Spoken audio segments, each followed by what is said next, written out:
નમસ્કાર મિત્રો, વેધર ઇન્ફોર્મેશનમાં આપનું સ્વાગત છે. હું છું પરેશ. ખાસ કરીને આજે 3 સપ્ટેમ્બર છે અને આજે 3 સપ્ટેમ્બરથી લઈને 9 સપ્ટેમ્બર સુધીનો જ્યાં એક વરસાદનો રાઉન્ડ ચાલી રહ્યો છે એના વિશેની થોડીક માહિતી આપવાની છે. સૌપ્રથમ તો હું આપને એ જણાવી દઉં કે 3 થી 9 સપ્ટેમ્બરનો જે વરસાદી રાઉન્ડ છે એની અંદર આપણે બહુ ચિંતા કરવાની જરૂર નથી, કેમ કે આ રાઉન્ડ છે ઓલ ઓવર ગુજરાતમાં નથી, સાર્વત્રિક નથી અને અતિવૃષ્ટિ થાય એવો માહોલ નથી. જેવી રીતે આપણે ગઈકાલના વિડીયોમાં પણ જણાવ્યું હતું કે જે ઓગસ્ટ મહિનાના છેલ્લા અઠવાડિયામાં ઓલ ઓવર ગુજરાતમાં સાર્વત્રિક અતિવૃષ્ટિ થઈ, ઘણું બધું નુકસાન થયું, એવો આ નુકસાન કરે કે અતિવૃષ્ટિ સર્જાય એવો રાઉન્ડ આ આપણે 3 થી 9 સપ્ટેમ્બરનો નથી. એટલે કોઈ આ ડરવાનું નથી, પણ આ રાઉન્ડ છે એ ચોક્કસ એમ કહી શકાય કે થોડોક લાંબો ચાલશે અને આ રાઉન્ડ છે 65% વિસ્તારોને અસર કરશે, પ્રભાવિત કરશે. હવે આ વરસાદ છે આમ જોવા જઈએ તો ગઈકાલે 2 સપ્ટેમ્બરથી રાજ્યના અનેક વિસ્તારમાં વરસાદની શરૂઆત થઈ હતી, જેમાં ઉત્તર ગુજરાતમાં, મધ્ય ગુજરાતમાં અને દક્ષિણ ગુજરાતમાં એમ ત્રણેય રીજનની અંદર ગઈકાલે આ વરસાદની શરૂઆત થઈ ગઈ હતી. આપણે આગાહી હતી 3 તારીખથી, એનાથી એક દિવસ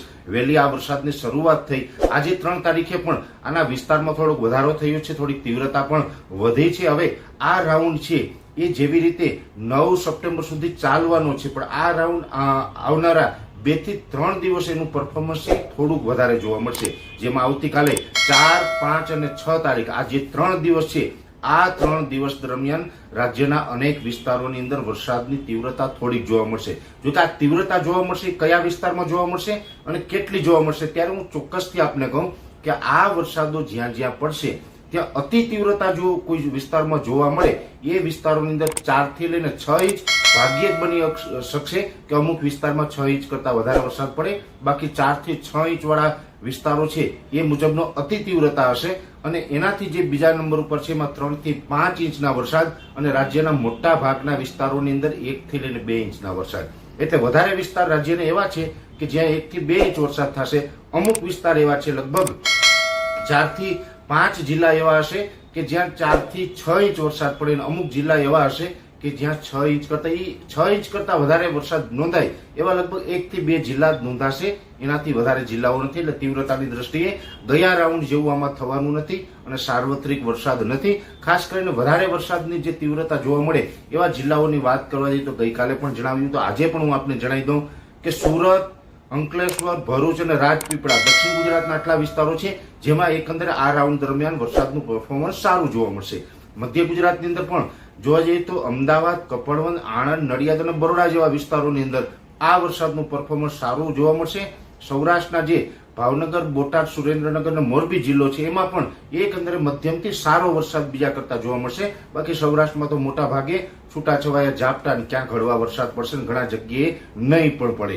એટલે આ ટાઈપનો માહોલ સૌરાષ્ટ્રમાં રહેવાનો છે. ઉત્તર ગુજરાતમાં ખાસ કરીને બનાસકાંઠા, પાટણ અને મહેસાણા જિલ્લો એની અંદર એકંદરે વરસાદનું પરફોર્મન્સ સારું જોવા મળશે. આવનારા દિવસમાં ઓલ ઓવર ગુજરાતમાં જઈએ તો સૌથી વધારે પાટણ, બનાસકાંઠા અને મહેસાણા જિલ્લો છે એમાં થોડુંક વરસાદની તીવ્રતા વધારે રહી શકે છે. બાકી ઓલ ઓવર ગુજરાતમાં હળવા સામાન્ય વરસાદોની જ શક્યતાઓ છે, કોઈ અતિવૃષ્ટિ થવાની નથી. હા, એક ચોક્કસથી છે કે સામાન્ય વરસાદનો રાઉન્ડ ચાલી રહ્યો છે એટલે આ 3 તારીખથી લઈને 9 સપ્ટેમ્બર સુધી આ વરસાદો છે ગુજરાતના ભિન્ન ભિન્ન ભાગોમાં અલગ અલગ વિસ્તારોમાં નોંધાઈ શકે છે. અને આ રાઉન્ડ પૂરો થાય પછી આપણે વરાપનો પણ ઓલ ઓવર ગુજરાતની અંદર વરાપનો માહોલ જોવા મળે તેવી શક્યતાઓ છે કે લાંબી વરાપ પણ કદાચ આવી શકે છે.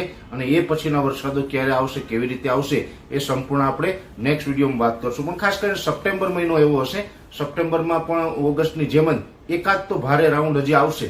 જોકે 3 થી 9 સપ્ટેમ્બરમાં અતિવૃષ્ટિ નથી, પણ 3 થી 9 સપ્ટેમ્બરને બાદ કરતા જે બીજા દિવસો છે સપ્ટેમ્બરના એમાં પણ એકંદરે એકાદ સારો રાઉન્ડ આવશે એવું અમને લાગી રહ્યું છે. એટલે સપ્ટેમ્બરમાં પણ હજુ ઘણા બધા વરસાદો પડવાના છે. 3 થી 9 સપ્ટેમ્બરનો રાઉન્ડ છે એ ગુજરાતના 60 થી 65% વિસ્તારને અસર કરશે. એટલે હજુ પણ દરેક ખેડૂત મિત્રોએ માનસિક તૈયાર રાખવાની કે આ 60 થી 65% જ અસર કરશે આ રાઉન્ડ. ઓલ ઓવર સાર્વત્રિક ગુજરાતમાં નહીં હોય, આમાં 35 થી 40% વિસ્તાર છે એમાં વરસાદ નહીં પડે આ રાઉન્ડની અંદર. એ ચોક્કસ યાદ રાખજો. વિશેષ માહિતી છે નેક્સ્ટ વિડીયોમાં આપવામાં આવશે. અત્યારે આ વિડીયોની અંદર એટલું જ. અંતમાં દરેક મિત્રોને વિનંતી રહેશે કે વિડીયોને લાઈક આપીને દરેક ગ્રુપમાં શેર કરી દેવો અને જે મિત્રો આપણી ચેનલને સબસ્ક્રાઇબ ન કરેલી હોય એ મિત્રો ચેનલને સબસ્ક્રાઇબ કરવી. અરજી આપશો. ધન્યવાદ.